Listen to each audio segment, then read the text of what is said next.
بینەرانی بەڕێز لە شوێنێکن سڵاوتان لێبێت من کامەران حاج عومەر باسی ڕۆژتان پێشکەش دەکەم. باسی ڕۆژ ئەمڕۆ دوو تەوەر فرۆڤە دەکات. تەوەرێکمان تایبەت دەبێت بە پرسی ئابووری هەرێمی کوردستان. ئەو کاتەی شەڕی داعش لە ئارادا بوو زۆر جار سپۆرانی ئابووری ئەوانەی کە لە کەرتی ئابووری کاریان دەکرد ڕەشبین بوون بە ئایندەی ئابووری هەرێمی کوردستان. باس دەوە دەکرێت کە ژمارێکی زۆر لە کۆمپانیەکانی نێو هەرێمی کوردستان مایە پوچ بوونە و ژمارێکی زۆر لە کۆمپانیەکان زەرەرێکی زۆریان کردووە. بە شێوەیەک لە شێوەکان زۆربەی لێدوانەکان ینی لێدوانێکی بە شێوەیەک بوون کە ڕەشبینی بوو بۆ ئایندەی ئابووری هەرێمی کوردستان. ئێستا خەریکە شەڕی داعش بەرەو نەمان دەچێت و ئەوەی کە ئێمە دەیبینین خەریکە بژانەوە دەست پێ دەکات. دوای داعش ئابووری کوردستان بەکوێ دەگا؟ ئێستا وەبەرهێنان لە هەرێمی کوردستان لە چه ئاستێکە ڕێژەی بێکاری وەکو پێشوە یاخود گۆڕانکاری تێدا دروست بووە. بۆ قسەکردن لەسەر ئەم ژارە لە شاری سلێمانیەوە میوانداری بەڕێز یاسین مەحموود گوتەبێژی یەکێتی وەبەرهێنەرانی کوردستانمان کردووە کە بە شێوەیەکی ڕاستەوخۆ لە شاری سلێمانی میوانمانە بە خێراتنی دەکەین. لە ستۆدیۆی سنتەریش میوانداری بەڕێز گۆران شێخ مستەفا ئابووریناس و ئەکادمیش ئەویش بە هەمان شێوە میوانمانە بە خێرهاتنی دەکەین. پێم باشە لە بەڕێز گۆرانەوە دەست پێ بکەین. کا گۆران هەر دەستپێکی پرۆگرامەکە کە کۆمەڵێک باسم لە ناوەڕۆکی پرۆگرامەکەم کردەمەوە لەوە پرسیار دروست بکەم. ئەویش ئەوەیە ئێستا ئابووری کوردستان چۆنە؟ ئایا دۆخی ئابووری کوردستان هەمان ئەو دۆخەیە کە پێشمەرگە لە شەڕدا بوو لەگەڵ داعش یاخود گۆڕانکاری تێدا دروست بووە؟ بەڵێ لە ڕاستیدا بۆ هەڵسەنگاندنی دۆخی ئابووری هەرێمی کوردستان ئێمە پێویستمان بە کۆمەڵێک مۆشیرە بۆی ئاماژە بەوە بدەین کە ڕووی لە بژانەوە کردو یان گەشەی کردووە. ئەم مۆشیرانەش هێشتا بەداخەوە لە هەرێمی کوردستان لە ئارادانیە وەک بۆ نمونە گەشەی ئابووری هەرێمی کوردستان وەک ڕێژەی بەرزبوونەوەی هێزی کار و کارکردن لە بازارەوە هەروەها ڕێژەی بەگەرخستنی سەرمایە لە بازارە. ئەم مۆشیرانە هێشتا لە هەرێمی کوردستان بە دەرنەکەوتون بۆیە بە شێوەیەکی ینی زانستی ناتوانین بڵین هەرێمی کوردستان ئابوووریەکەی چۆتە قۆناغێکی باشتر و گەشەی کردووە. بەڵام ئەوەی کە لە بەردەستمانە و ڕۆژانە بۆ خۆمان هەستی پێکەنەوەی هەرێمی کوردستان توانی لەو دۆخە ڕزگاری ببێ کە دۆخێک بوو هیچ چاوەڕوانێکی لێ نەکرا و هیچ ئومێدێکی پێ نەمابوو بەڵکو خۆشبەختانە ئەو دۆخە تێپەڕێنراوە. ئەوەی کە ئێستا هەیە جۆرێک لە سەقامگیری هەیە جۆرێک تا ڕادەیەک ئەویش بەهۆی یەکەم باشتربوونی دۆخی دارایی حکوومەتی هەرێمی کوردستان لەوەی کە تا ڕادەیەک توانیوێتی ئەگەرچی هێشتا موچەیەکی چارەکی و نیوەیە بەڵام ماگانە لە کاتی خۆی بیدا کۆمەڵک پارەی تەرخان کرد بۆ بەڵێندەران و بۆ ئەو قەرزانی کە لە ڕابردووە هەبوون. ئەوەیشی کە ئاماژەی گرنگە ئەوەیە کە هەرێمی کوردستان سەرکەوتوو بوو لە شەڕ قۆناغی شەڕی تێپەڕان. خۆشبەختانە ئەو فیداکاری هێزی پێشمەرگی کوردستان بەخشیان دەرەنجامی هەبوو. ئەمە ئومێد بەخشە. ئەمە لە ڕووی سایکۆلۆجیەوە بۆ بەرهێن و خاوەنکارەکان ئاماژەیەکی ئەرێنیە. بەڵام ئەوەی کە هێشتا بۆ ئێمە چاوەڕێ نەکراوە و ناتوانین کە بڕیار بدەین هەرێمی کوردستان بەرەو کوێ دەچێت لە ڕووی ئابووریەوە ئەوەیە هێشتا بەشداری کردی تایبەت نابینرێت لە دوای دۆخیشەوە. تاوەکو ئێستا ئاماژەیەکی ڕوونیە لەوەی کە ئابووری هەرێمی کوردستان بە چ قۆناغێک دەڕۆوە نەتیجەکان بە چ شێوەیەکە. ئەم پرسیارە ئارەستەی بەڕێز یاسین دەکەم لە شاری سلێمانیەوە. بەڕێز یاسین بۆچی لە هەرێمی کوردستان ینی ماوەیەکی زۆرە شەڕوەستێنراوە و موچەش وەکو کاگۆران باسی لێوە کرد ینی ئەگەر نیوە موچەش بێ بەڵام موچە بە بەردەوامی دەدرێ بۆچی هیچ ئاماژەیەک نییە لەوەی کە ئابووری کوردستان لەلایەن کەسانی پسپۆڕی وەکو ئێوە ئابووری ناس ئەو ئاماژانە نابیندرێت لەوەی کە ئابووری کوردستان بە شێوەیەک لە شێوەکان کەوتۆتە سەر سکەی خۆی و جم و جۆڵ دەکات؟ سپاستانەکەم ئێوارەتان باش بە خێراتنی برای بەڕێزکا کە گۆرانەکەم. برای بەڕێزم کاکە کامەران خۆی ساڵی 2014 ساڵی خابوونەوە بوو، ساڵی 2015 ساڵی پاشەکشێ بوو، ساڵی 2016 ساڵی وەستانی پرۆژەکان بوو، ساڵی 2017 ساڵی سەرەتایی جوڵەیەکی بەرچاوە ئەمڕۆ لە کەرتی ئابووری بە شێوەیەکی گشتی یاخود هەموو ئەو بابەتانی کە پەیوەندی بە کەرتی تایبەتەوەیە بە ئەندازەیەک دەستی پێکردوتوانێ. ئێمە ئەبێ ئەوەمان لەبەر چاو بێ هەرێمی کوردستان لە ماوەی ئەو 3-4 ساڵەی کە بۆ برای بەڕێزمە بڕوون کردەوانەیە تەنها لە قەیرانێکی دارایی سەختان نەبووین، تەنها لە شەڕی داعش و هەروەها لە کێشە و ناکۆکی و ململانێ نەبووین لەگەڵ بەغدا. ئێمە کێشەی سیاسی گەورەشمان هەبوو لە هەرێمی کوردستان بۆیە کاریگەری نەرینی لەسەر جەستەی ئابووری کوردستان زیاتر دەرکەوت لە چاو شارەکانی تری عێراقا. ئەو بێکاری و بێئیشی و وەستانی پرۆژانەی کە لە سلێمانی و لە هەولێر هەبوو لە کەرکووک و لە هەندێک لە شارەکانی تری عێراقا بۆ شێوازە نەبوو. بۆیە ئەبێ ئەوە جەنابتان لێرەوە نەحەقی کەرتی تایبەتی هەرێمی کوردستان و وەبەرێنان و بەڵێندەرایەتی و ئاڵوگۆڕی بازرگانی نەگرن، چونکە ئەگەر ڕقەمەکان بێن ئێمە بە جوانی لە یەکێتی و بەرنانی کوردستان پیشانتان بین ئەوەی کە کەمهێنانە، ئەوەی کە کورتێنانە لە هەموو ئەو بوارانەیە کە بۆم باسکەری لە بواری وەبەرێنانە یاخود جوڵەی بازار واتەمە بەس ماڵگۆڕی بازرگانی لەگەڵ وڵاتەکان لەگە شارەکان تیرێراق و لایەکی تریشوانی وەبەرخودی وەبەرێنان کە ئێمە خاوەنی 40 ملیار دلار سەرمایە گوزاری بوون لە هەرێمی کوردستانە. من حەزەکەم ئەم بەرنامە لەم کاتەیە کە ئەمڕۆ سەرەتای جوڵەیەک یعنی ئەوە مانگێک زیاترە بێت لە کوردستانە بە شێوەیەکی گشتی لە سلێمانی و لە هەولێر و دوهۆک بازار خواست نیشاندان و هەروەها لە لایەکی تری شەوانێ عەرز لەسەری واتە تەڵەب خواست لەسەر بازاری کوردستان هێواش هێواش خەریکە دەستی پێکرد دەتوانێت. کەوتنی بازاری کوردستان لە هەرێمی کوردستانە یەکەم جار لە خانوبەرەوە دەستی پێکرد. لە سەرەتای ساڵی 2014 یەکەم گورزی کوشندەی قەیرانەکان کە دەستی پێکرد لە خانوبەرەیە، یەکەم شت کە کەوت لە کوردستانە خانوبەرە بوو. ئێوەش باش دەزانن خانوبەرە خۆی بابەتێکی زۆر حەساسە لە ئابووری هەر وڵاتێکا کە کەوت هەموو بازار بە دوای خۆیان. باشە ئێستا بەڕێز یاسین من دەمەوێت لەوە دەست پێ بکەم.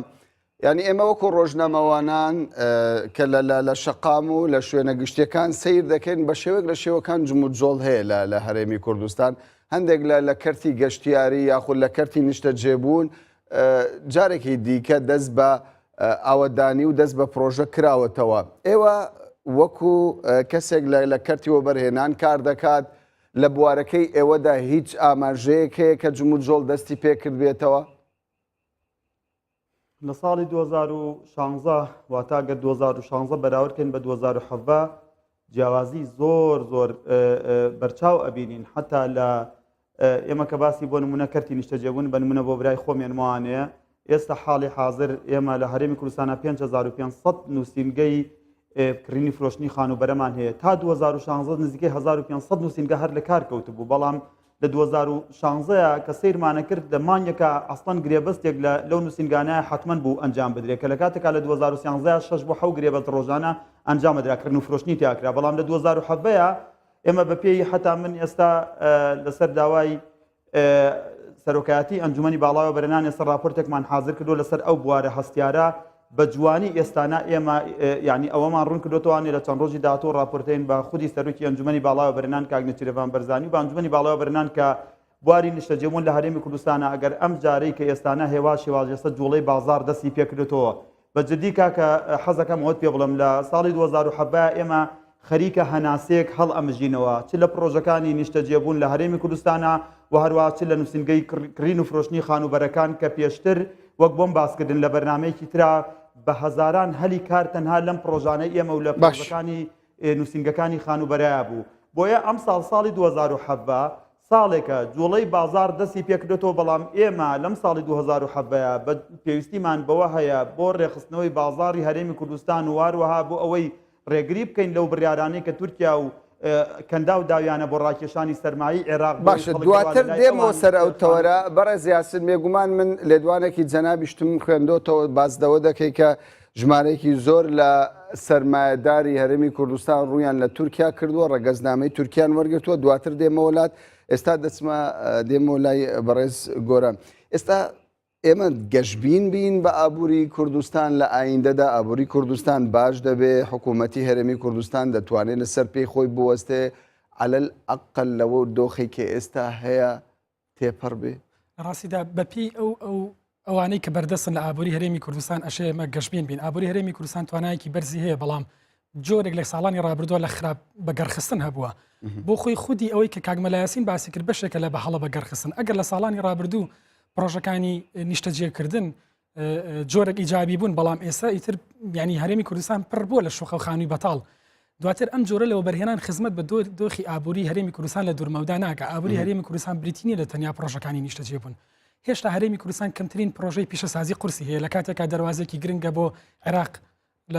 بۆ ئاوادانکردنەوە هێشتا هەرێمی کوردستان کەمترین پیشەسازەکانی پەترۆکیمیایی هەیە لە کاتێکا پێویستەکانی بازاری عێراق و هەرێمی کوردستانە کاتە بێ جۆرێک لە پێداچوونەوە لە بەگەڕخستن و ڕێخستنەوەی بە تایبەتی کەرتیوە بەرهێنان لە بوارەکان تهدید بکرێ حکوومەت هەرێمی کوردستان بە باوەڕی من پێویستی بەوە هەیە ئەو بوارانە تهدید بکە و تەرکیزیان بکاتە سەر کە پێویستی ئابووری هەرێمی کوردستانن ئەم یاسای ئێستای وەبەرهێنان لە دۆخێکادا ڕێژراوە خزمەتێکی باشی بە ئابووری هەرێمی کوردستان کرد دایان و هەزاران پرۆژەی جیاوازی سەرمایە گوزاری خستەگەڕ هەر لە بیانی و ناوخۆی تا پرۆژەی هاوبەشیشەوە بەڵام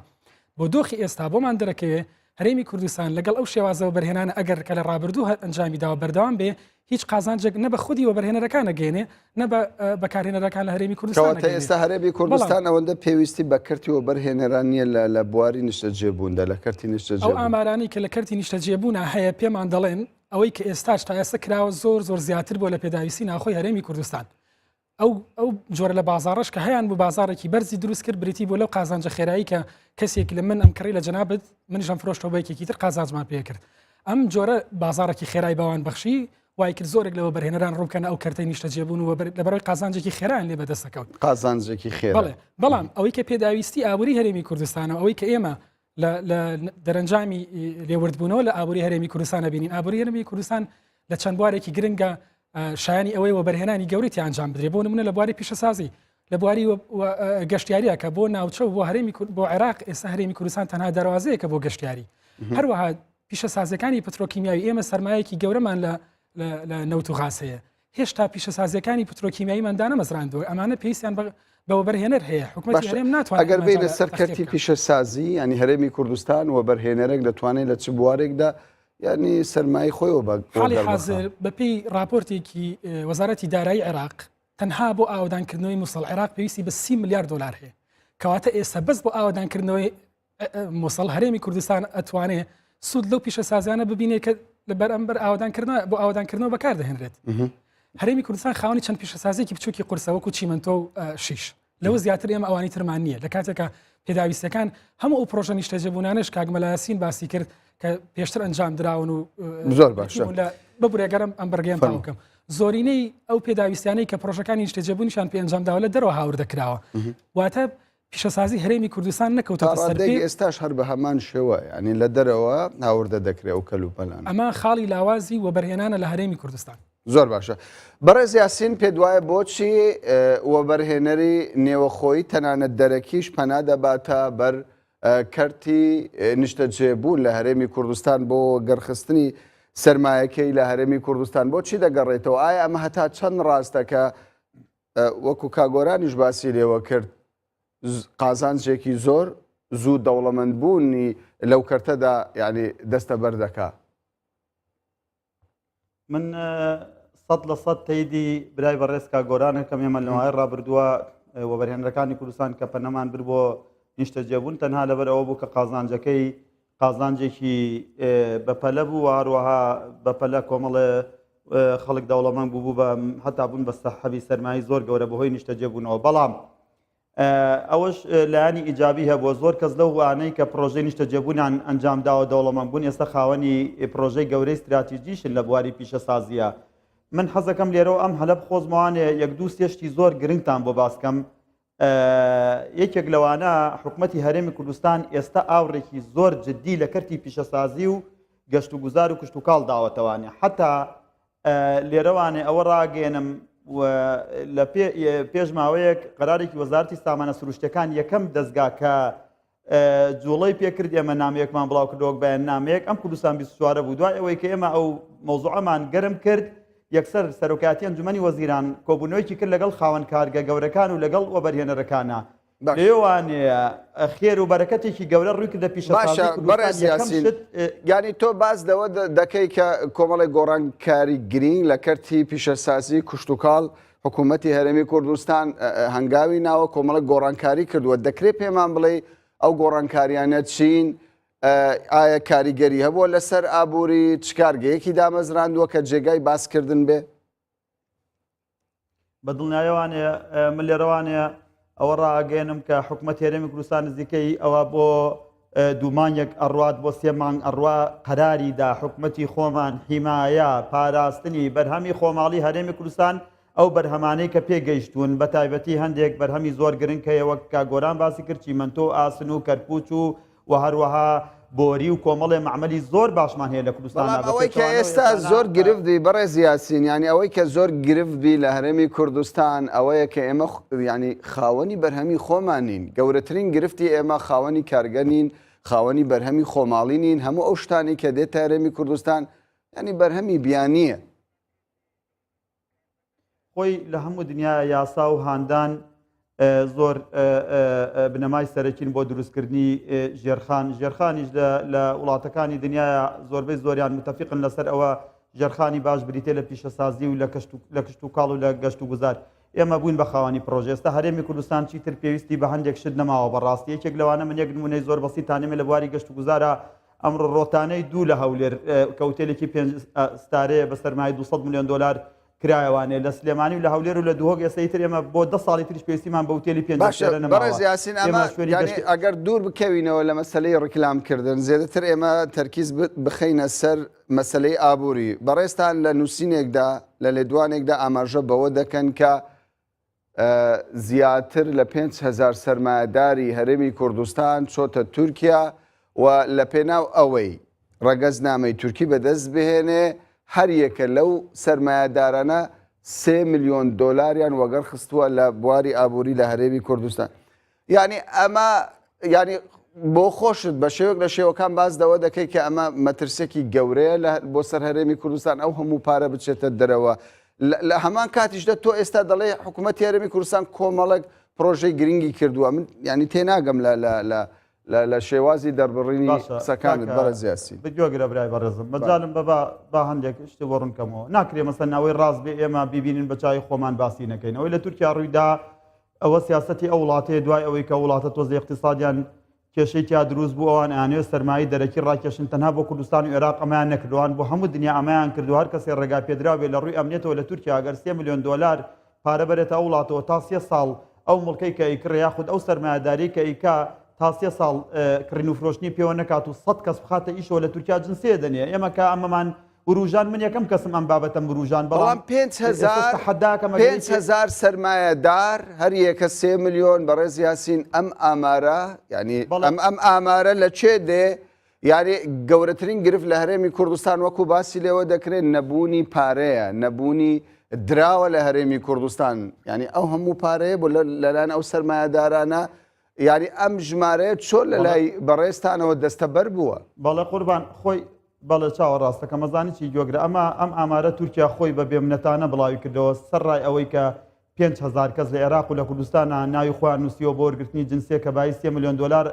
مڵک بکردن کە 15 میلیارد دلارەکە ئەمە ژمارەیەکی زۆر خەتەرناکە لەمە خراپتریشمان هەیە هەر لە تورکیا تاوەکو ئێستا عێراقی و خەڵکی کوردستان 125,000 نیشتە جێبوونیان کڕیوە کە نزیکەی 20 میلیارد دلاری تر پارەی کوردستان و عێراق ڕۆشتە بۆ تورکیا من ئەمە بەجێڵم بۆ ئێوە بۆ حکوومەتی هەرێمی کوردستان ئێمە داوا ئەکەین ئەبێ حکوومەتی هەرێمی کوردستان بە سیاسەتا بچێتەوانێ نێڵێ سەرمایی ئەم وڵاتە ئێمە بچێتە دەرەوە من لێرەوە پێ و ڕاگەێنم کەەوە بەرهێنەری ئێمە ئێستا لە جۆرجیایی ژەکاوە بەرهێنەری ئێمە ئێستا لە ئێرانی ژەکاوە بەرهێنەری ئێمە ئێستا لە تورکیایی ژەکاوە بەرهێنەری ئێمە ئێستا لە کەنداوی ژەکا و بەرهێنەرەکانی ئێمە ئەوانەی کە باش بوون و سەرمای زۆر باشیان پێ بوو ئێستا لە شارەکانی تری عێراقی ژەکەن ئەمە شتێکی حاشا هەڵنەگرە هەمی بەڵگەر لە لای زۆر باشە بەڕێز یاسین بەڕێز گۆران بۆچیوە بەرهێنەرێکی کوردستانی کە لە کاتێکدا هەموو دەرفەتەکانی قازانج لە هەرێمی کوردستان دەستەبەرە پەنا دەباتە بەر وڵاتێکی دەرەوە یعنی تۆ وەکو ئابووری ناسێک پێت دوایە ئەم ژمارانە دەقیق بنەوەی کە 5,000 سەرمایەدار هەر یەکە 3 میلیۆن دلار بباتە تورکیا تیۆرە ئابوووریەکان ئەویان سەلماندۆ بە تەنها یاسایەکی باش تەرجیع نییە بۆ ئەوەی وەبەرهێن پارەکەی بخاتە گەڕ لە بازارەوە سێ هۆکاری سەرەکی ترەیە کابێتە هۆی ئەوەی هانی وەبەرهێنەر و خاوەنکارەکانەدا ئەو پارەی هەیەە سەرمایە گوزاری پێ بگەن یەکێک لەوانە بریتە لە ژێرخانی ئابووری ئەو وڵاتەیان ئەو شوێنە دووهەمیان بریتە لە سەقامگیری سیاسی لەو جێگەیە و سێمیشیان بریتە لە هێزی کار ینی ئەو تێچووی هێزی کار کە بەکارهێنێ ئەم سیانە بەداخەوە هەرسێکیان لە کوردستان لە دۆخێکی زۆر خراپا بوون ژێرخانی ئابووری هەرێمی کوردستان لە دۆخێکی خراپا بووە بەهۆی ئەو سیاسەتە خراپانەی سەدان دەیان ساڵی ڕابردوو حکوومەتی بەعس و دواتریش ئێمە دەرفەتی ئاوادانکردنەوەمان نەبووە دووهەمینیش ئەمە گرفتە سەرەکیەکەیە کە دۆخی ئێستای سیاسی هەرێمی کوردستان دۆخێکی نالەبار بۆ بەرهێنن پاڵی بۆ خۆی دۆخەکە پاڵی بەوە بەرهێنەرانی ئێمە ناوە کۆچ بکەن ناسەقامگیری سیاسی لە ماوەی 5 ساڵی ڕابردوو سەرڕای لە ماوەی 3 ساڵی ڕابردوو سەرڕای دروستبوونی شەڕی داعش کاریگەریەکی یەکجار نەرێنی لەسەر دۆخی وەبەرهێنەران لە هەرێمی کوردستان کردووە من نازانم ژمارەکە بەڕاستی چەندەیە بەڵام دڵنیام لەوەی کە ئەم ژمارەیە ئەگەر بەوەندە ینی ئەوەندە بەو جۆرەژنەوە بەڵام ژمارەیەکی کاریگەریەکەشون چونکە ببوورە چونکە دۆخی سیاسی لە هەرێمی کوردستان هاوکار و پاڵنەر نەبووە لە بەرامبەر دروستکردنی کەشێکی ئارام بۆ سەرمایە گوزاری کاکمەلا یاسینی ئاگادار ئێمە لە سیمینارێکدا چەند داتایەکمان خستە ڕوو تەنها خۆپیشاندانەکانی حەڤەی شوبات لە پارێزگای سلێمانی بوو بۆ هۆکار بۆ ئەوەی وەبەرهێنان لە هەرێمی کوردستان بە ڕێژەی 16 کەم بکاتەوە ئەگەر بەراوردی داتاکانی وەبەرهێنانەکەی لە ساڵی 2010 لەگەڵ 2011 تەنها هەڵبژاردننی کاتی هەڵبژاردننی 2013 و دواکەوتنی پێکێنانی کابینەی حکوومەت بۆ ماوەی 6 مانگ وای کردبوو وەبەرهێنان کە لە 2013 لە هەرێمی کوردستان لە لوتکەیە بووە بۆ 2014 بەرزیاتر لە ڕێژەی 70% لە هەرێمی کوردستان دابەزێ چونکە وەبەرهێنان بەڵام ئەوەی کە تۆ باسی لێوە دەکەی بەڕزگۆران ینی لە هەموو وڵاتێک ئەو حالەتانە ڕوودەدەن زۆرجار کابینەی حکوومەت دوا دەکەوی زۆرجار ناڕزایی دەردەبڕێ بۆ لە هەرێمی کوردستان ئەوەندە کاریگەری دەبێت لەسەر وەبەرهێنەرێک دۆخی پرۆپاگەندەی هەڵبژاردنەکانی ئێمە شەڕ و کوشتاری تێکەوت پرۆپاگەندەی هەڵبژاردنەکانی ئێمە هەڕەشەی گەورەی جدی تێکەوت وای کرد ینی هەندێک جار لە دۆخەکانە سەقامگیریەکە بە تەواوی لە دەست چوو بوو من گوێم لە خاونکار و خاوەنپارە بۆ ئەڵێ من متمانەم نەبووە لە هەندێک دۆخدا کە ئەو پارەی لە ماڵەکەم هەیە ینی سەلامەتە ئیتر چۆن هەوڵ بدەم بیشی خەمە بازار و ئیشی پێ بکەم ئەمانە ڕاستەقینن خاڵی یەکەم بۆ هەرێمی کوردستان بۆ ئەوەی کە ئێمە دەرباز بین لەوەی وەبەرهێنەری ئێمە کۆچ نەکە سەقامگیری سیاسی پێویستە ئەوەی کە ئەگوزەرە ئێستا لە بینی هەر ئەو لایەنە سیاسیانەدا ئەوەی کە هەموو جارێک ئەبینین لایەنێک لە دژی لایەنێک لە دوانێکی خراپەدا ئەمانە بەدڵنیایی کاریگەری لەسەر بیرکردنەوە و سایکۆلۆژیای ئەوانەیە بۆ بەگەوتە میدیاکان بەشێک لە هۆکارن لە گواستنەوەی ڕای شەقام گواستنەوەی ڕای سیاسەکان بە جۆرێک کە گەورە بکرێت ئیتر میدیا یان هەر کەسێکی ترە بەدڵنیایی و کاریگەری لەسەر سایکۆلۆژیا و بیرکردنەوەی وەبەرهێنەرەکان هەیە ئەمەمان لەبیر نەچێت خاڵێکی تر ئەوەی کە زۆر کاریگەرە بە باوەڕی من وای کردووە وەبەرهێنەران ڕوو لە دەرەوە بکەن بەداخەوە لە کاتی ڕوبەڕووبوونەوەی قەیرانی داراییە حکوومەتی هەرێمی کوردستان تەرکیزی لەسەر ئەو خەڵکو لایەنانە نەبوو کە پارە بەنە دەرەوە ئەگەر ئێمە سەیری ئەزمموی یۆنان کەین لە کاتێک کە ڕوبەڕووی قەیرانی دارایی بووە خێرا یەکێک لەو یاسایانەی کە پاڵپشت بۆ یاساکانی چاکسازی لە وڵاتەکەی دەریکرد ئەوە بوو هیچ کەسێک بۆی نەبوو مانگانە لە $1000 زیاتر تەحویلی دەرەوەی وڵاتی یۆنان بکە ئێمە بەپی سەرچاوەیەکی ناڕسمی کە من ئاگدارم ڕۆژانە لە هەرێمی کوردستانەوە $30 ملیۆن ڕاتە دەرەوە $30 ملیۆن ڕۆژانە $30 ملیۆن لە هەرێمی کوردستان ڕاتە دەرەوە بەڵام مەرجنی ئەمە پارەی ناو هەرێمی کوردستان بەڕەنگە لە پارچەکانی تری عێراقەوە بێتەوە ناو هەرێمی کوردستان بەڵام لێرەوە دەڕاتە دەرەوە کەواتە هەرێمی کوردستان دەواازەیەکە حاڵی حاضر هەرێمی کوردستان دەواازەیەکە بۆ ڕۆشتنی پارە بۆ دەرەوە باش ئەگەر یاسایەک ڕێگری لەمە نەکات ئەگەر سەقامگیری سیاسی دروست نەبێتەوە بە دڵنیاییەوە ئەوەشی کە ئێستا هەیەی ڕەنگە ئەوانیش چاو زۆر باشە بەڕێز یاسین کاگۆران باسی لەوە کرد سەقامگیری سیاسی فاکتەرێکی گرینگە لەوەی کە کەرتی ئابووری لە هەرێمی کوردستان گەشە ببینێ باشە ئێستا ئێمە باز لە ڕیفراندۆم دەکەین باز لە دامەزراندنی دەوڵەتی کوردی دەکەین ئەم هەنگاوانەی هەرێمی کوردستان دەبێتە فاکتەرێکی ئیجابی بۆ ئابووری هەرێمی کوردستان یاخود بە هەمان شێوەش ناسەقامگیری لێ دەکەوێتەوە بەدڵنیوانەیە ڕەوشی سیاسی هەرێمی کوردستان ڕەوشێکی یەجگار کوشندە بوو بۆ لە ناوچوونی ئابووریمان ئەتوانم بڵێم ئەوەی کە بووە هۆی کارەسات لەسەر جەستەی ئابووری هەرێمی کوردستان و زەر و زیانانەی کە بەداخۆ ئابووری هەرێمی کوردستان پاشەکشەی گەورەی بەخۆبینی زۆرتر ئەو مۆزوعە سیاسیە چەقبەستوانە بوو کە لایەنە سیاسیەکان ڕێنەکەوتن لەسەری و هەروەها ئەو کێشە سیاسیانە بوو حتا هەندێکیش دەوانی کە گۆران من تەیید یەکەم کە وەبەرهێنەر وەک پەڕەسێلکە وایە لە هەر شوێنێ ئەمن و ئاسایش و استقرار و لایەنی سیاسی گونجاو بۆ لێوێ مێنێتەوە لە لایەکی تری شەوانێکا کە برای خۆشەویستم جەنابەت بزانێکە کە ئێستا هەندێک لە وڵاتانەی کە پشتگیری لە دروستبوونی سربەخۆی کوردستان و ئەو ریفراندۆمە ئەکەن کە کوردستان ئەنجامی بدا پێش هەموو شتێن دیراسی زۆر جوان و باشەکەن لەسەر ژێرخانی ئابووری و هەروەها لەسەر بنەماکانی دروستبوونی ژێرخانی ئابووری داهاتوومان چونکەم ئەگەر ئێمە قەرار بیر لەسەر بەخۆی بکەینەوە ئابێ یەکەم شت ئێمە ژێرخانێکی ئابووری زۆر بەهێزمان هەبێ کە خۆشببختانە لە لێکۆڵینەوەی گوازارم کە وڵاتی هەنگاریا کردێت و یەکەم کەسیشن کە پشتیوانیان یەکەم وڵاتی ئەوروپا کە پشتیوانی بۆ سربەخۆی کوردستان دەربڕی ئەو وڵاتە بوو بە پێی لێکۆڵینەوەی کە من لەگەڵ ملحقی بازرگانەکانە لە قونسوڵێتی ئەو وڵاتە لە هەولێریش باسمان کردووە ئابووری هەرێمی کوردستان زۆر گونجاوە بۆی ئێمە ئابووریەکمان هەبێت کە ئابووری سربەخۆ بێت بۆی دەوڵەتێکی سربەخۆمان هەبێت چونکە هەموو سێکتەرەکانی لە دنیا 8 سێکتەریەوە بەرهێنان هەیە کە خزمەت دەکات بە ئابووری وڵات و ژێرخانی ئابووری هەر هەشتی لە کوردستان ئابوونی هەیە هەرێمی کوردستان هەرێمێکی زۆر دەوڵەمەنگە ئەسڵەن ئێمە ئێستا کا گۆران شتێک هەیە تاوەکو ئێستا کە باسی نەکراوە مەسەلەی فلێزی و لافلێزی تاوەکو ئێستا لە کوردستانە باسی دووش دەکرێت کشت و کاڵ پیشەسازی لەگەڵ گەشت و گوزار و لەگەڵ نەوتا بەعکسەوە ئێستا مەسەلەی فلێزی و لافلێزی ئێمە لە کوردستانە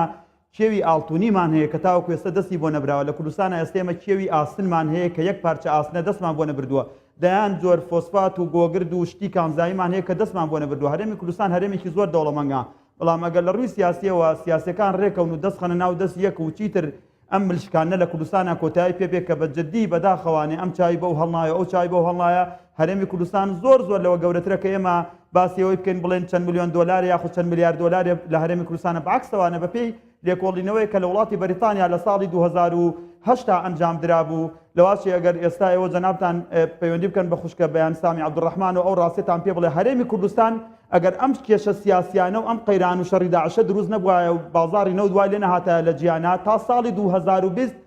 قەبارەی وەبەرهێنان لە هەرێمی کوردستانە 100 ملیار دۆلاری تێئەپەڕان هەرێمی کوردستان ئەو هەرێمە بوو هەموو دنیا چاوی لەسەر بوو بەعکسەوانە ئێمە بووین بە خاوەنی هەندێک پرۆژەی گرنگ لە بواری گەشت و گوزارە ئێران بەو گەورەی خۆی نەبوو بوو بە خاوەنیەوە لە بواری پیشەسازیە حەز دەکەم ئەم قسەیەشکە ئەگەر مەجانم بێ لە بواری پیشەسازیە هەرێمی کوردستان خاوەنی کارخانەیەکە 18,000 تۆن بەرهەم ڕۆژانە بەس یەک معمەلمان 18,000 تۆن چیمەنتۆ بەرهەمێنێ تەحەداکەم لە ئێران و لە سووریا و لە عێراق ئاشتی وایتیانە هەرێمی کوردستان زمینەی زۆر باشیە بۆ ئێمە کەرتی ئابووریمان ببوژێنینەوە بەڵام ئەمەش تەنها بە کەرتی تابێ حکوومەت هەرێمی کوردستان لەسەر چاکسازیەکانی بەردەوام بێت بە دڵنیای ئەو کاتە و هەرێما بێ بەو هەرێمەی کە زۆر اقتصادمان لە لوبنان زۆر باشە دیارە کاتم تاوە بەڕێز یاسین دوا پرسیارم ئارەستەی بەڕێز گۆران دەکەم ئەگەر بە کورتی وەڵام دەیتەوە بەڕێز گۆران پێشتر هەولێر یاخود هەرێمی کوردستان هاوشێوەی ئیماراتی عەرەبی دوبەی هاوشێوەی ئەوان وەسف دەکرا پێناسە دەکرا ئێستا ئەو دەرفەتە ماوە ئەو چانسە ماوە هەرێمی کوردستان بگاتە ئاستێک کە ببێتە شوێنی چاوی وەبەرهێنەرانی بیانی فاکتەرەکان بۆ ئێمە ئەو ئاماژانە پیشانە دەن کە بەرەو باشبوون ئەچێت فاکتەرە سیاسەکە ئەگەر یارمەتیتر بێ و هەروە فاکتەری ناوچەی بە تایبەتی کە لە ساڵانی ڕابردووە 3 ساڵی ڕابردووە ئێمە لە دۆخی شەڕێکی خراپدا بووین خۆشبەختانە بەرەو دەربازبوون ئەچینەوە ئەوەی کە ماوەتەوە ئەوەیە ئیرادەی چاکسازیەکە بەردەوام بێ لەوەی کە هەندێک لە یاساکان گۆڕانکاری بەسەردابێ ئەو تەرژیعانی لە ماوەکانی ڕابردوو دەدرا بە وەبەرهێنەران ئەم تەرژیعانە بەردەوام بێ بەڵام ئەمەرجێک چاودێریکردنی حکومەت لەسەر جۆری پرۆژەکانیان و هەروەها دراسەکردن بەوەی کە دۆخی ئابووری هەرێمی کوردستان چی پێویستە تەرژیعەکان بەو جۆرە پرۆژانە بدرێ ئەوە تەنها ئیرادەی ئەوێت کە ئێمە هاوشێوە بەیان باشە بناغە هەیە بەس کاری دەوێت بێگومان بناغەیەکی زۆر باشەیە لە ڕووی سروشتەوە لە ڕووی سەرمایەی ئابووریەوە هەروەها لە ڕووی ژمارەی وەبەرهێنەر و کەرتی تایبەتیشەوە بەڕێز گۆران خستنی دەوێت بەڕێز گۆران شێخ مستەفا بوریناس و ئەکادمی زۆر سوپاست دەکەین بەڕێز یاسین مەحموود گوتەبێژی ئەژێتی وەبەرهێنەرانی کوردستان کە بە شێوەیەکی ڕاستەوخۆ لە شاری سلێمانیەوە لەگەڵمان بووی زۆر سوپاست دەکەین. بەڕێزانم ئێستاش دەچینە پشوێک و دواتر تەوەری دۆمی باسی ڕۆژ دەکەینەوە.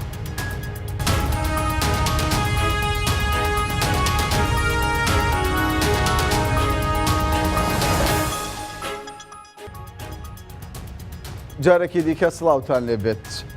تەوەری دۆمی باسی ڕۆژمان تایبەتە بە کار و ئەرکەکانی کۆمیسیۆنی باڵای سەربەخۆی هەڵبژاردننی عێراق وەک دەزاندرێت لە ساڵی داهاتوودا و بە تایبەت لە مانگی نیسان وا بڕیارە دوو هەڵبژاردن لە عێراق بەڕێوە بچێت هەڵبژاردننی گشتی ئەوەی دیکەشان ئەنجمەنی پارێزگاکان. ئێمە باس لە هەوڵ و کارەکانی کۆمیسیۆنی باڵای هەڵبژاردننی عێراق دەکەین کە لە هەرێمی کوردستان کۆمەڵێک ئۆفیسیان هەیە و سیستەمێکی تازەیان داناوە پێی دەگوترێت سیستەمی بایۆمەتری. پێم وایە تا ڕادەیەکی زۆر بەرچاو ڕوونی لەلایەن خەڵکی هەرێمی کوردستانەوە نییە سەبارەت بە سیستەمی بایۆمەتری تێکەڵیەک لە نێوان سیستەمی بایۆمەتری حکوومەتی هەرێمی کوردستان و سیستەمی بایۆمەتری کۆمیسیۆنی باڵایی هەڵبژاردننی عراقەوە هەیە بۆ قسەکردن سەبارەت بەم سیستەما بە شێوەیەکی ڕاستەوخۆ لە ستۆدیۆی سنتەر میوانداری بەڕێز عەلی قادر بەڕێوەبەری گشتی کۆمیسیۆنی باڵایی سربەخۆی هەڵبژاردننی عراق و بەرپرسی ئۆفیسی هەولێری کۆمیسیۆنی باڵایی هەڵبژاردنمان کردووە. بەڕێز عەلی بەخێر بێن بۆ باسی ڕۆژ. سپاستانەکەم دەستخۆشیێن بەرنامەیەتان لێ یەکەم. سپاس. ماوەیەکە ئێوە دەستان کردووە بە دانانی سیستەمی بایۆمەتری جێبەجێکردنی ئەو سیستەمە، بەڵام لەگەڵ ئەوەشدا کە قۆناغێکی باشتان بڕیوە پێم وایە زۆرینەی خەڵکی کوردستان بەرچاوڕوونیان نییە لەسەر سیستەمی بایۆمەتری. ئەگەر پێناسەیەکی ئەم سیستەمە بکەیت. بەڵێ سیستمی بایۆمەتری بۆ تۆماری دەنگدەرانە، واتە تۆمارنامەی دەنگدەران ئێمە بە قۆناغ بۆ قۆناغ بەرەو پێشمان برد تا گەیوەتەم قۆناغی کە ئێستا پێڵێن تۆماری بایۆمەتری هاوڵاتیان یا دەنگدەران. پێناسی بەم شێوەیە کە هاوڵاتی بە شێوەیەکی ژیاری واتە پەنجەمۆری ئەلکترۆنی وەرەگیرێ و وێنەیەکی ئەگیرێ، بۆیە پێوترێ سیستمی بایۆمەتری بایەواتە حەیوی بەعەرەبی. لەم بوارەیە ئێمە وەک کۆمیسیۆنی هەڵبژاردنەکانی عێراق ماوەی 2 ساڵە خەریکی تۆمارکردنین و نوێکردنەوەی تۆمارنامەی دەنگدەرانین. دیارە تۆمارنامەی دەنگدەران پێشتر گلەی و گازندەی حیزبەکانی زۆر لەسەر بوو کە گوایە ئەو تۆمارنامەیە کۆمەڵێک ناوی دووبارەیتیایە یا ئەو کەسانی کۆچی دوایان کردووە نەسڕاونەتەوە. ئێستا بە پێی ئەم سیستەمە ئێمە وامان کردووە کە هەرچی ناوی دووبارە هەیە لە سیستەمەکەدا نامێنێت، چونکە سیستمێکی زۆر پێشکەوتووە. پەنجەمۆری هەردە پەنجەی دەنگدەر وەرەگیرێ، وێنەیەکی ئەلکترۆنی ئەگیرێ کە کاتێک ئەو وێنەیەی گیرە دیارە لەگەڵ پەنجەمۆرەکەیدا هیچ کەسێک پەنجەمۆر و وێنەکانی بە 100% لە شێوەی ڕقەمی لە یەک ناچێ، بۆیە هیچ کەسێک ناتوانێت دوو جاریش خۆی تۆمار بکە. ئەگەر 10 جاریش لە لای مەسەن جیازەکان خۆی تۆمارکە کە گەیشتەوە سنتەری نوێکردنەوەی تۆمار یا سنتەری بنچینەی ئێمە لەوێ تەنها یەک جاری بۆ حساب. کەواتە هەر کەسێک مافی هەبێت دەنگ بدە دەبێ ناوی هەبێت لە سیستەمی بایۆمەتر. پێویستە ئێمە دەنگدەر پێناسکەین پێش ئەوەی کەوا باسی مافی بۆ بکەین. یاسا بەم شێوەیە پێناسی دەنگدەری کردووە، دەڵێ هەر کەسێکی عێراقی تەمەنی بگاتە 18 ساڵ و ناوی لە تۆمار نامەی دەنگدەران تۆمار کرابێت بە دەنگدەر ئەژمارەکرێن. ئێمە بەپێی ئەم بڕگەیە سیستمی تایبەت بە تۆمارنامەی دەنگدەرانمان دەرکردووە کە ڕێکارێکی ورد و گرنگە گیراوەتە بەر بۆ ئەوەی ئەو مافە بۆ دەنگدەر جێگیرکەین کە ئەویش ئەوەیە هاوڵاتی پێویستە ئەوە بزانێت بە تەنیا تەمەنی بوو بە 18 ساڵ نابێ بە دەنگدەر، بەڵکو دەبێت لە تۆمارنامەی کۆمیسیۆن ناوی خۆی تۆمار نەکە بەو ڕێکارانەی کۆمیسیۆن دیاریەکە ئەوانەی کە لە پێشوودا ناویان هەبووە نەهاتن، ینی ناوی خۆیان جارێکی دیکە لە تۆماری بایۆمەتری تۆمار نەکرد، مافیان نابێت دەنگ بدەن؟ بێگومان مافیان نابێت دەنگ بدەن. هەر دەنگدەرێک بەم سیستەمە نوێیە خۆی تۆمار نەکە کارتی تازەی دەنگدەری پێ نادرێ. ئەوم کارتە تەمەنی درێژە. ئەم کارتی دەنگدانەی ئێمە ئەنجامی ئەدەین بۆ 10 ساڵە. زۆر باشە.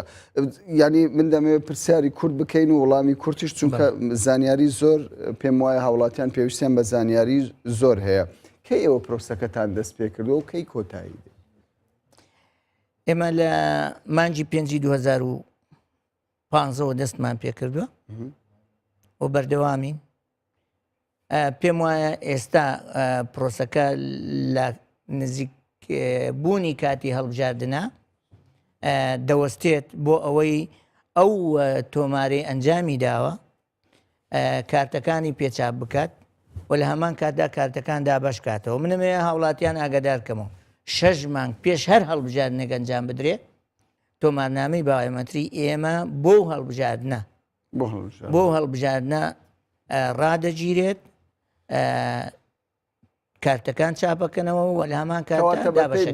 بەپێی بڕیاری ئەوەبی تاوکو مانگی دێ نزیک ئەو وادەیە بۆ هەڵبژاردننی ئەنجومەنی نوێنەرانی عێراق هەر ئەو مادەیە باش کۆمیسیۆنی باڵای سربەخۆی هەڵبژاردننی هەرێمی کوردستان هەیە کە کۆمیسیۆنەکەی سربەخۆیە هاوڵاتیەکی هەرێمی کوردستان ینی بۆچی گرینگە ناوی خۆی تۆمار بکە لە کاتێکدا کە لە ناوی لە کۆمیسیۆنی باڵای سربەخۆی کوردستان هەبێ من پێم وایە ڕێکەوتنێکی لێک تێگەیشتن لە نێوان کۆمیسیۆنی عێراق و کۆمیسیۆنی هەرێمی کوردستان هەیە سەبارەت بە هەماهەنگی لە ڕووی هونەریەوە لە ڕووی لۆجستیەوە لە زۆر ڕۆکانەوە ئەنجام درراوە ڕێکەوتنە کاتێک کۆمیسیۆنی هەرێمی کوردستان پێویستی بە کۆمیسیۆنی عێراق بێ حتمما ئەو کۆمیسیۆنە لە ڕووی تواناوە توانای زیاترە بەرزترە و لە ڕووی ئەزممویشەوە بە ئەزمونترە لە کاتی ئێستادا هیوادارم کۆمیسیۆنی هەرێمی کوردستان زۆر بەرەو پێش بچێەوە ئەزمونێکی زۆر خێراوە ئێوە لە هیچ کاتێکدا ئەتیمان لەسەر کۆمیسیۆنی باڵای سربەخۆی هەڵبژاردننی هەرێمی کوردستان ناکەن کۆمیسیۆنی هەڵبژاردننی کوردستان دەبێ احتیماد لە ڕووی داتاکانەوە لەسەر ئێمە بکات چکە ئێمە داتاکانمان ئامادەیە و تۆمارنامەیەکی بایۆمەتری پێشکەوتومان ئەنجام داوە هەر کات ئەو کۆمیسیۆنە داوا لە کۆمیسیۆنی عێراق بکات پێم وایە کۆمیسیۆنی عێراق درێغی ناکات من باز دەوە ناکەم کە من دڵنیام کۆمیسیۆنی عێراق ئەزمموی زێدەترە و ئەوانەی سەرپەرشتی کۆمیسیۆنی باڵای سربەخۆی هەرێمی کوردستانیش دەکەن بە هەمان هەر لە کۆمیسیۆنی باڵای عێراق بوونە ئاتونەتە کۆمس ئەگەر کۆمیسیۆنی هەرێمی کوردستان هەبێ مەبەستی من لێرەدا ئەوەیە یعنی چ پێویست دەکات دوو کۆمیسیۆن هەبێ کێکێکیان بە ناوی عێراقەوەی دیکە بە ناوی هەرێمی کوردستان بڵێ ئەو کۆمیسیۆنی هەرێمی کوردستان بۆ هەڵبژاردنە ناوخۆیەکانی هەرێمی کوردستانە وەک بەرلەمانی کوردستان و ئەنجومەنی پارێزگاکان کۆمیسیۆنی عێراق بۆ ئەنجامدانی هەڵبژاردنەکانی عێراقە بەگشتی ئەنجومەنی نوێنەرانی عێراق و هەر ڕاپرسێکی گشتی عێراق بکرێت و لە هەمان کاتدا ئەو هەڵبژاردنانەی کە ئەنجامە درێت بە هەماهەنگی لە نێوان هەردوولان باشە ئەو ناوانەی کە لە تۆماری بایۆمەتری تۆمار دەکرێت هاوڵاتیەکی هەرێمی کوردستان ئەم ناسنامەیە تەنیا بۆ دەنگدان بەکاردەهێنێ یاخود سوودی زیاتری هەیە ناسنامەکە ئەم کارتی بایۆمەتری دەنگدانی پێڵین ئەلکترۆنی دەنگدانە تەنها بۆ مافی دەنگدانە بەڵام بەرگەیەکی فەرمی عێراقە کە دەردەکرێت یەکێکە لەو بەڵگە فەرمیە گرنگانەی کە بە یاسا ڕێک دەخرێت و بە یاساش بایۆمەتری بۆ ئەنجامەدرێت لە چوارچێوەی کۆمیسیۆندا کارەکان ئەنجامەدرێت هەر کات قۆناغی گەیشتە قۆناغی کۆتایی ئێمە دڵنیاین کە ئەم ناسنامەیە لە زۆر بواری هەڵبژاردنە بەکاردێت و بۆ جارێکیش نابێت واتە بۆ زیاتر لە هەڵبژاردنێک بەکاردێت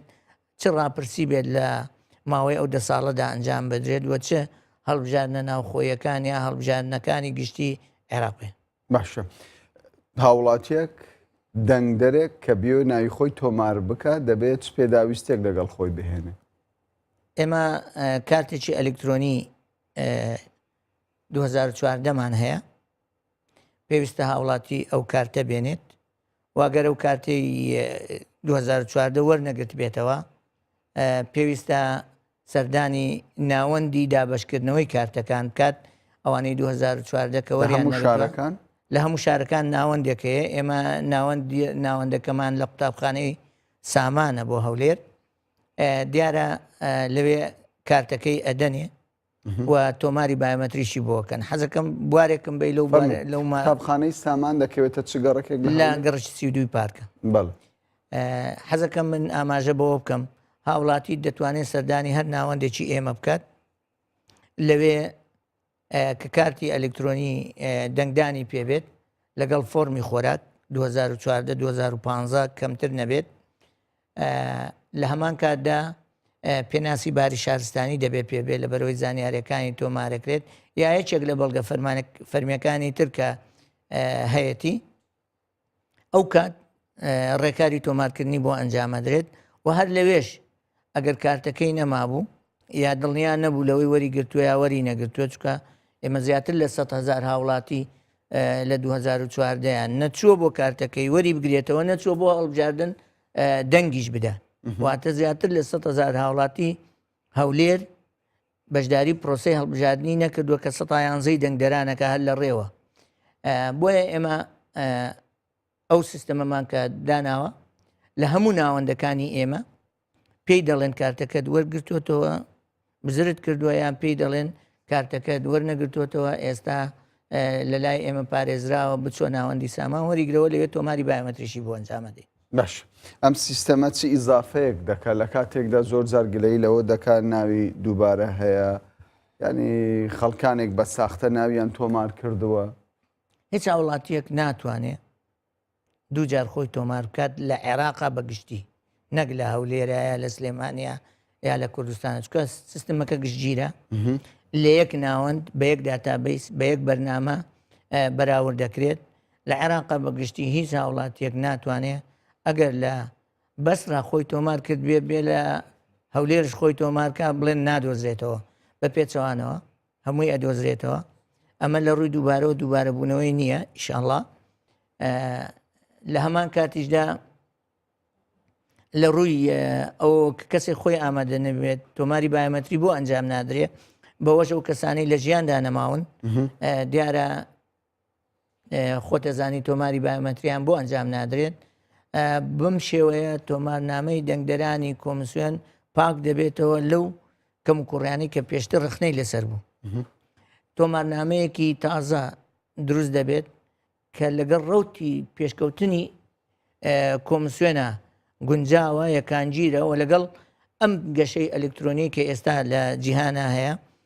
گەشەی کردووە تەنها هەر تۆمارنامە نییە گۆڕانکاری بەسەر هاتووە سەراپا سیستمی دەنگدان و تۆمارکردن لە کۆمسیۆندا گۆڕانکاری بەسەرادێت. پێم وایە لە هەڵبژاردنەکانی داهاتووە هاوڵاتی بە چاوی خۆی بینێت کە چەندە گۆڕانکاری پێشکەوتوو لە سیستەمی هەڵبژاردندا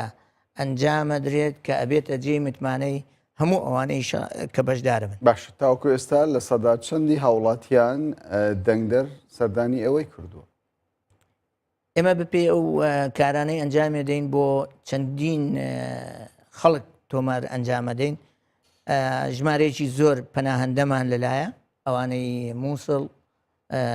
ڕوومادی و سەلاحەدین و پارێزگاکانی تری عێراق ئەوانە تۆماریان بۆ ئەنجامەدەین بە پێی ڕێکارێکی تایبەت بۆ پارێزگاکانی خۆیان. لە هەمان کاتیشدا بۆ پارێزگای هەولێریش کە تۆمارکردن ئەنجامەدەین ئەمڕۆ دوا قۆناغ ئێمە لە 142 تقریبەن و بەرەو پێشەچین ینی لە 2015ەوە تاوکو ئێستا لە 142.9. من حەزەکەم ئاماژەیەک بەوە بکەم. هاوڵاتیان لە ساڵی 2015 بە تەواوەتی بەشداریان لە ئەم پرۆسەیەدا نەکرد. لە مانگی 6 2016ەوە بە تەواوەتی بەشداری پرۆسەکە کراوە چونکە ئێمە لە مانگی 5 2015 تا 19 6 2016 تەنها لە 102 هاوڵاتیانمان تۆمار کردووە. دوای ئەو ساڵە دوای هەوڵێکی زۆر دوای هەماهەنگی لەگەڵ ناوەندەکانی حکوومەتی هەرێمی کوردستان و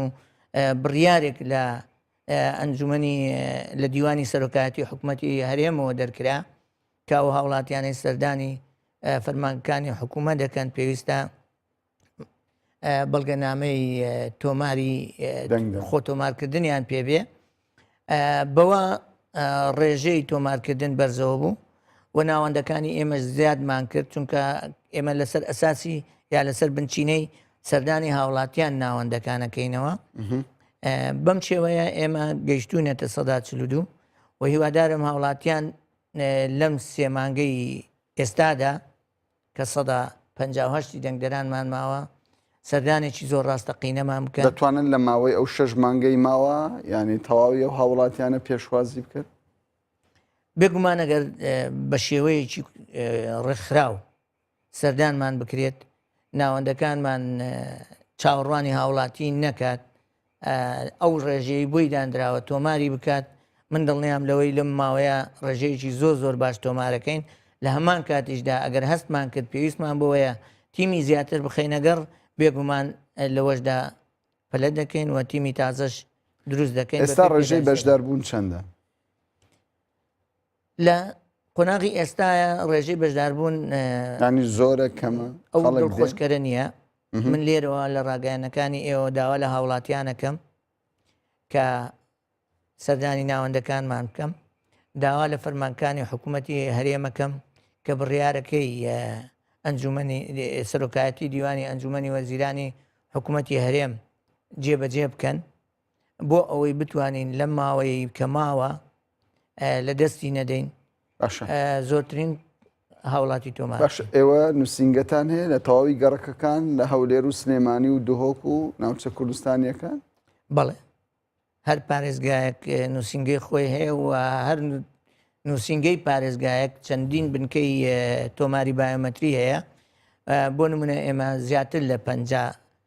تیممان هەیە ئێستا لە عمومی هەولێرا کارەکە.